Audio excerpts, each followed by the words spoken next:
दोस्तों, ये तो हम सभी जानते हैं कि हमारे सोलर सिस्टम में इस वक्त 8 प्लैनेट्स हैं, जिनमें से प्लैनेट नेपच्यून हमारे सोलर सिस्टम का सबसे आखिरी वाला प्लैनेट है।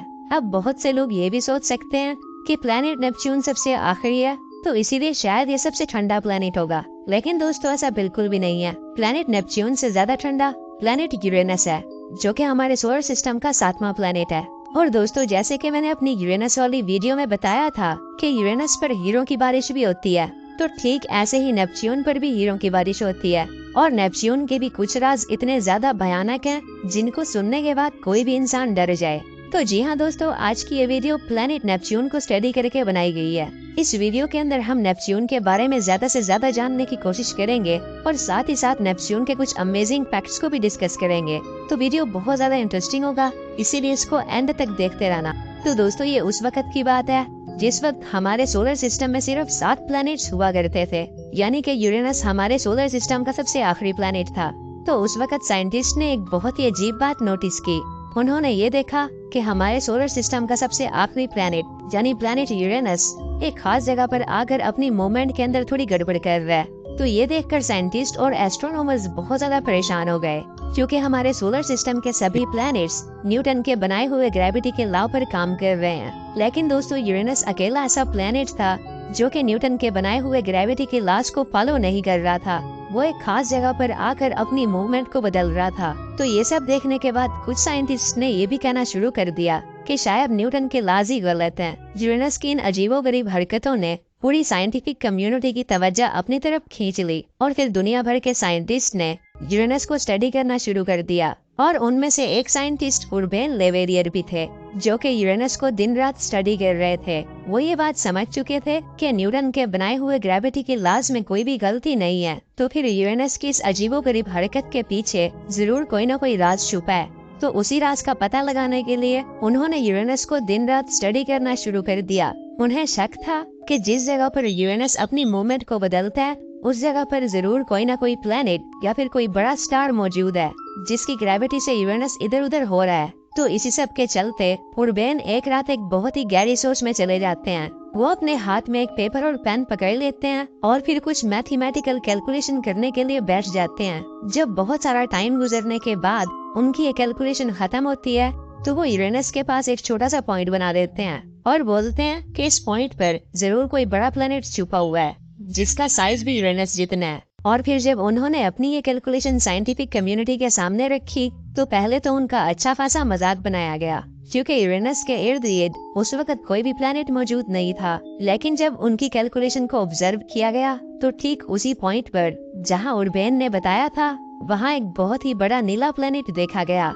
और जब उस प्लेनेट का मास और साइज कैलकुलेट किया गया, तो ये पता चला कि उस प्लेनेट का मास और साइज भी लगभग यूरेनस के ही जितना है, यानी कि उर्बेन की वो कैलकुलेशन बिल्कुल सही थी। तो दोस्तों, सोलर सिस्टम का अब 8वां प्लेनेट डिस्कवर हो चुका था, जिसका नाम नेपच्यून रखा गया, जो कि एक रोमन देवता के नाम पर रखा गया था। और नेपच्यून हमारे सोलर सिस्टम का वाहिद ऐसा प्लेनेट है जिसको बगैर किसी टेलीस्कोप या फिर स्पेस क्राफ्ट के सिर्फ एक मैथमेटिकल कैलकुलेशन से डिस्कवर किया गया था, जो कि सुनने में काफी इंटरेस्टिंग लगता है। तो दोस्तों, ये तो हो गई बात नेपच्यून के डिस्कवर होने की। अब हम जान लेते हैं कि नेपच्यून कैसा है और इसमें कैसे कैसे राज छुपे हैं। तो दोस्तों, जैसे कि हम जानते हैं कि नेपच्यून हमारे सोलर सिस्टम का सबसे आखिरी प्लेनेट है, जो कि सूरज से 30 एस्ट्रोनॉमिकल यूनिट्स या फिर सूरज और जमीन से 30 गुना ज्यादा फासले पर मौजूद है, जिसका फासला सूरज से 5 बिलियन यानी 5 अरब किलोमीटर की दूरी पर है। और ये इतना ज्यादा है कि अगर एक स्पेस क्राफ्ट को अर्थ से नेपच्यून पर भेजा जाए, तो स्पेस क्राफ्ट को नेपच्यून तक पहुंचने में पूरे 12 साल लग जाएंगे। यानी मान लो कि आप नेपच्यून पर जाना चाहते हो और आपकी उम्र अभी सिर्फ 30 साल है, तो जब तक आप नेपच्यून पर पहुंचोगे तो आपकी उम्र 32 साल हो चुकी होगी। और फिर अगर आप नेपच्यून का राउंड काट कर अर्थ पर वापस आओगे, तो आपको 12 साल और लग जाएंगे। यानी जब आप नेपच्यून जाकर अर्थ पर वापस आओगे, तो आपकी उम्र पूरे 44 साल यानी 44 इयर्स हो जाएगी। तो दोस्तों, वैसे तो आज तक नेपच्यून पर कोई नहीं गया, लेकिन नासा का एक स्पेस क्राफ्ट जिसका नाम वोयेजर 2 था, वो पहला ऐसा स्पेसक्राफ्ट था जो कि उड़ते उड़ते नेपच्यून तक पहुंच गया था। वॉयेजर 2 1989 में नेपच्यून के सबसे करीब जाने वाला पहला स्पेसक्राफ्ट था और उसको नेपच्यून तक पहुंचने में पूरे 12 साल लग गए थे। वॉयेजर 2 नेपच्यून के आसपास पूरे 4 महीने तक उड़ता रहा और इन 4 महीनों में उसने नेपच्यून की बहुत सारी इंफॉर्मेशन कलेक्ट की। जैसे कि दोस्तों सैटर्न और यूरेनस की तरह नेपच्यून के इर्द गिर्द भी 5 रिंग्स हैं जो कि बहुत ज्यादा धुंधली दिखाई देती हैं। हमारी अर्थ का सिर्फ एक चांद है, लेकिन नेपच्यून के पूरे 14 चांद हैं, जिनमें से कुछ चांद बर्फ के बने हुए हैं और उनमें से जो सबसे अजीब चांद है वो ट्राइटन है। दोस्तों ट्राइटन नेपच्यून का सबसे बड़ा चांद है जो कि किसी मिस्ट्री से कम नहीं है। ट्राइटन नेपच्यून का अकेला ऐसा चांद है जो कि रेट्रोग्रेड ऑर्बिट में मूव करता है, यानी जिस डायरेक्शन में नेपच्यून मूव करता है ट्राइटन उसकी उल्टी डायरेक्शन में मूव करता है, जिसे रेट्रोग्रेड ऑर्बिट कहा जाता है। और दोस्तों ऐसा माना जाता है कि ट्राइटन हमारे सोलर सिस्टम की सबसे ठंडी जगह है। ट्राइटन का टेम्परेचर -391 डिग्री फ़ारेनहाइट है जो कि प्लेनेट यूरेनस से भी ज्यादा ठंडा है और यही वजह है कि ट्राइटन पर जो वोल्केनोज हैं उनके अंदर से लावा नहीं बल्कि बर्फ निकलती है, जो कि सुनने में काफी इंटरेस्टिंग बात तो है ही, लेकिन थोड़ी डरा देने वाली भी है। वो इसलिए कि अपनी यूरेनस वाली वीडियो के अंदर मैंने बताया था कि अगर आप यूरेनस की हवा के अंदर अपना हाथ खोलकर लहरा दोगे तो आपका हाथ जमकर वहीं पर पत्थर बन जाएगा और फिर ब्लड फ्लो ना होने की वजह से आपका हाथ काटना पड़ जाएगा। तो अब आप खुद ही इमेजिन कर लो कि अगर आप ट्राइटन पर हुए तो आपको सिर्फ अपना हाथ ही नहीं बल्कि और भी बहुत कुछ कटवाना पड़ सकता है। और दोस्तों जैसे कि हम जानते हैं कि नेपच्यून सबसे आखिरी वाला प्लेनेट है, तो यही वजह है कि नेपच्यून को सूरज के गिर्द एक चक्कर लगाने में सबसे ज्यादा वक्त लगता है। दोस्तों नेपच्यून को सूरज के गिर्द एक चक्कर लगाने में पूरे 165 साल लग जाते हैं और नेपच्यून पर एक मौसम पूरे 41 साल का होता है और नेपच्यून सूरज से सबसे ज्यादा दूर है, तो यही वजह है कि नेपच्यून पर सूरज की रोशनी बहुत ही कम पहुंचती है। दोपहर के वक्त भी नेपच्यून पर सबसे ज्यादा रोशनी इतनी होती है जितनी कि हमारी अर्थ पर सूरज डूब जाने के बाद हल्की सी रोशनी बचती है। यानी ऐसा समझ लो कि नेपच्यून एक अंधेरी घाटी है जहां रोशनी ना होने के बराबर है। और दोस्तों अब अगर बात की जाए नेपच्यून पर लैंड होने की, तो इसका जवाब है कि हम कभी भी नेपच्यून पर लैंड नहीं कर सकते और इसकी 2 मेन रीजंस हैं। पहली रीजन ये है कि नेपच्यून एक गैस प्लेनेट है और दूसरी रीजन ये है कि नेपच्यून पर हमारे सोलर सिस्टम के सबसे बड़े तूफान आते हैं जो कि कुछ हफ्तों से लेकर कई 100 सालों तक रहते हैं। अब अगर हम डिस्कस करें पहली रीजन को, तो मैं आपको बताता चलूं कि हमारे सोलर सिस्टम में 4 रॉक प्लैनेट्स हैं और 4 गैस प्लैनेट्स हैं। रॉक प्लैनेट्स वो होते हैं जो कि काफी पथरीले होते हैं, उन पर लैंड करने के लिए एक प्रॉपर सरफेस होती है। यानी इस हिसाब से हमारे सोलर सिस्टम के पहले 4 प्लैनेट्स रॉक प्लैनेट्स हैं, यानी कि मरकरी, वेनस, अर्थ और मार्स। और अब अगर हम बात करें गैस प्लैनेट्स की,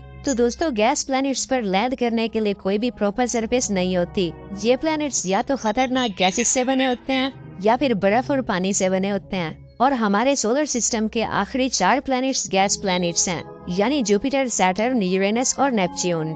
तो यही वजह है कि आज तक किसी भी गैस प्लैनेट पर कोई भी स्पेसक्राफ्ट लैंड नहीं हुआ। और दोस्तों अब अगर हम बात करें नेपच्यून की, तो नेपच्यून हमारे सोलर सिस्टम का सबसे छोटा गैस प्लैनेट है, जिसकी वजह से वहाँ का एटमॉस्फेयर बाकी सब गैस प्लैनेट से काफी घना है।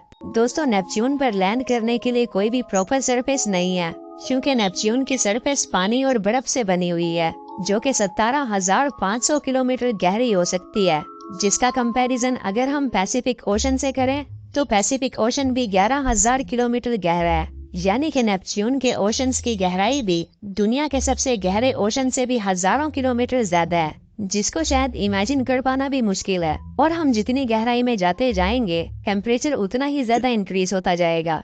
साइंटिस्ट का ये मानना है कि नेपच्यून के कोर का टेम्परेचर 5100 डिग्री सेल्सियस है, जिसका कंपैरिजन सिर्फ और सिर्फ सूरज के साथ किया जा सकता है। यानी नेपच्यून ऊपर से जितना ठंडा है उससे हजारों गुना ज्यादा ये अंदर से गर्म है। और ये तो कुछ भी नहीं, नेपच्यून को अभी तक सिर्फ ऊपर ऊपर से एक्सप्लोर किया गया है, इसके अंदर उतर कर नहीं देखा गया।